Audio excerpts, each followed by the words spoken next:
जागतिक सत्ता केंद्र असलेल्या व्हाईट हाऊस पासून 4.5 किलोमीटर अंतरावर असलेल्या वॉशिंग्टन हिल्टन या आलिशान हॉटेलमध्ये 25 एप्रिलच्या संध्याकाळी एका पार्टीचं आयोजन करण्यात आलं होतं. व्हाईट हाऊस करस्पॉन्डन्स डिनर असे या पार्टीचं नाव. या पार्टीला अमेरिकेचे अध्यक्ष डोनाल्ड ट्रम्प हे पत्नीसह उपस्थित होते. ट्रम्प यांनी स्वागताचं भाषण केलं. हेड टेबलवर ते बसले आणि कार्यक्रम सुरू असतानाच लॉबीमधनं फायरिंगचा आवाज आला. ज्यानंतर सिक्रेट सर्व्हिसेसच्या जवानांनी ट्रम्प यांना लगेचच सुरक्षित ठिकाणी हलवलं. तोपर्यंत गोळीबार करणारा व्यक्ती सुद्धा पकडला गेला. घटनेच्या 2 तासांनंतर ट्रम्प यांनी स्वतः समोर येत त्या व्यक्तीबद्दल माहिती दिली आहे. हल्ला करणारा माणूस आजारी आहे असं ट्रम्प यांनी सांगितलं. नंतर त्या व्यक्तीचे फोटोजही व्हायरल झाले. हळूहळू त्याच्याबद्दल बरीच माहिती पुढे आली आहे. त्या व्यक्तीनं ट्रम्प यांच्याबद्दल लिहिलेलं एक लेटर सुद्धा समोर आले, ज्यावरती ट्रम्प यांनी प्रतिक्रिया देखील दिली आहे. पण ट्रम्प वरती हल्ला करणारा व्यक्ती नेमका आहे कोण, हल्ला करण्यामागचा त्याचा उद्देश काय होता, तो सुरक्षेला भेदून हॉटेलमध्ये कसा घुसला, या घटनेबाबत ट्रम्प यांचं म्हणणं काय, सगळी माहिती जाणून घेऊयात आजच्या व्हिडिओतनं. नमस्कार, मी आरती आणि तुम्ही बघताय बोल भिडू. व्हाईट हाऊसनं 25 एप्रिलला अमेरिकेतल्या पत्रकारांसाठी व्हाईट हाऊस करस्पॉन्डन्स डिनरचं आयोजन केलेलं. जे पत्रकार व्हाईट हाऊस कव्हर करतात त्यांना या डिनरसाठी बोलावण्यात आलं होतं.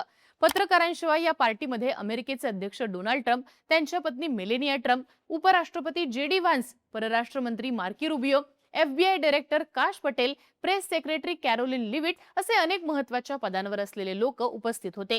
त्यांच्याशिवाय अनेक मोठे कलाकार, दिग्गज पत्रकार आणि माध्यमांचे प्रमुख यावेळी या पार्टीला उपस्थित होते. शनिवारी रात्री 8:30 वाजता म्हणजे भारतीय वेळेनुसार रविवारी सकाळी 6 वाजताच्या दरम्यान डिनर पार्टी सुरू झालेली. या दरम्यान हल्लेखोरानं गोळीबार सुरू केला. हल्लेखोर हॉटेलच्या लॉबीत घुसला आणि बॉलरूम म्हणजे ज्या हॉलमध्ये खाणं पिणं सुरू होतं त्या दिशेनं धावला. हॉटेलच्या लॉबीमध्ये सिक्रेट सर्व्हिसेसचा चेक पॉइंट होता. इथनं चेक इन झाल्याशिवाय आत जाता येत नाही. हा हल्लेखोर धावतच आत शिरला. तो रस्त्यात उभ्या असलेल्या सिक्युरिटी गार्डला धक्का देऊन लॉबीमधनं बाल्कनीमध्ये जाण्याच्या प्रयत्नात होता. याच दरम्यान त्यानं सोबत आणलेल्या बंदुकीमधनं सिक्युरिटी गार्डला अगदी जवळून गोळी मारली. याचाच आवाज आत हॉलमध्ये गेला. त्यानंतर Donald Trump, Melania Trump, JD Vance यांच्यासह सगळ्या महत्त्वाच्या व्यक्तींना हॉटेलच्या सुरक्षित खोल्यांमध्ये नेण्यात आलं. या घटनेबाबत डिनरला उपस्थित असलेल्या एका पत्रकारानं सांगितलं की आमच्या समोर सुमारे 100 फुटाच्या अंतरावरती मुख्य दरवाजे आहेत.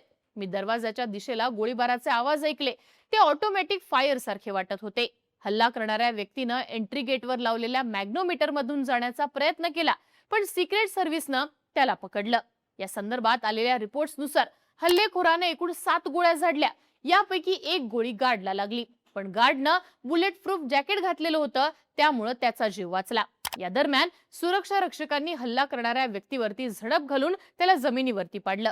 त्याच्या हातातली बंदूक काढून घेत त्याचे हात बांधून त्याला ताब्यात घेतलं.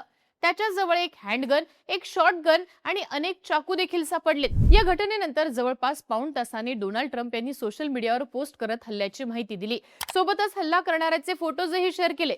त्यानंतर रात्री 10:30 वाजता त्यांनी पत्रकार परिषद घेतली.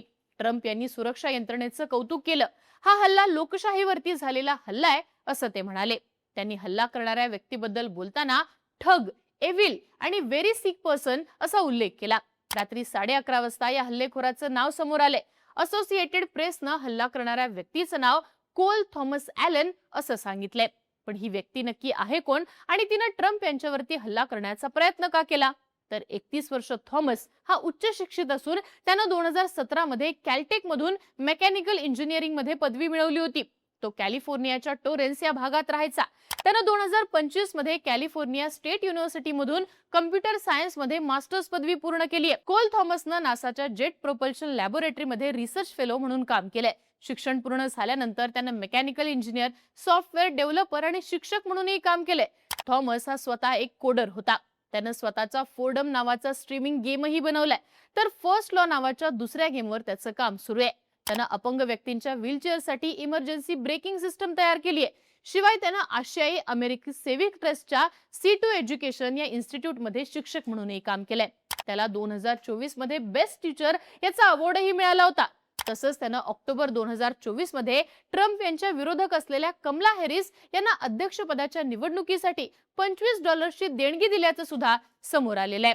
या घटनेबाबत थॉमस याच्या कुटुंबियांनी प्रतिक्रिया द्यायला नकार दिलाय. पण त्याचे शेजारी आणि त्याच्या मित्रांनी त्याच्याबद्दल अनेक गोष्टी या सांगितलेल्या आहेत. थॉमस हा लहानपणापासूनच फार हुशार असल्याचं त्याच्या मित्रांनी सांगितलंय. तो प्रत्येक गोष्टीत ऍक्टिव्ह होता. अभ्यासाव्यतिरिक्त तो फुटबॉलही चांगला खेळायचा असं त्याच्या मित्रांनी सांगितलं. शेजाऱ्यांच्या मते तो फार शांत स्वभावाचा होता. तो ज्या C2 इन्स्टिट्यूट मध्ये काम करायचा तिथल्या कर्मचाऱ्यांनी सांगितले की कोल थॉमस हा शांत आणि नम्र स्वभावाचा होता. तो असं काही करेल हे आम्हाला वाटलंच नव्हतं, असं त्याला ओळखणाऱ्या अनेकांचं म्हणणं आहे.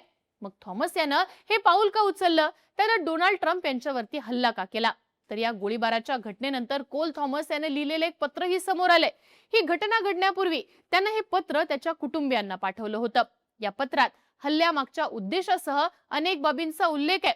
पत्रात थॉमसनं अमेरिकेचे अध्यक्ष डोनाल्ड ट्रम्प यांचा उल्लेख अत्याचारी, देशद्रोही आणि मुलांचं शोषण करणारा व्यक्ती असा केलाय. यावरनं थॉमस याला ट्रम्प यांच्याबाबत राग होता हे स्पष्ट होतंय.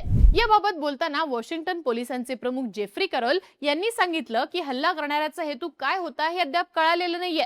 तपास हा सुरू आहे. पोलीस कॅलिफोर्नियामध्ये हल्ला करणाऱ्याच्या अपार्टमेंटमध्ये पुढचा तपास करतायत.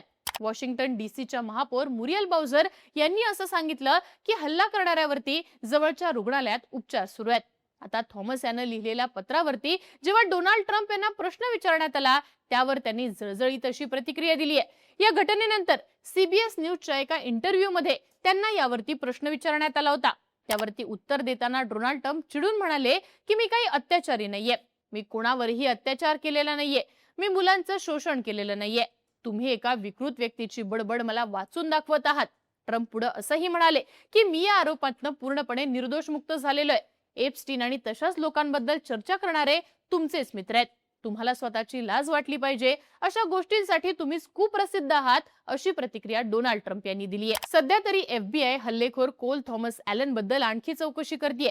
त्याचा कुठल्या दहशतवादी संघटनेशी संबंध होता का?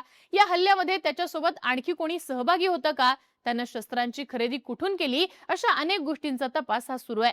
या तपासात अजून काही समोर येतं का हे पाहणं महत्त्वाचं असणार आहे. बाकी तुम्हाला या घटनेबाबत काय वाटतं? थॉमस यानं ट्रम्प यांच्यावरती हल्ला नेमका का केला असावा? याबद्दलची तुमची मतं आणि प्रतिक्रिया आम्हाला कमेंट बॉक्समध्ये लिहून कळवा आणि अशाच माहितीपूर्ण व्हिडिओसाठी बोलबिडूला सबस्क्राईब करा.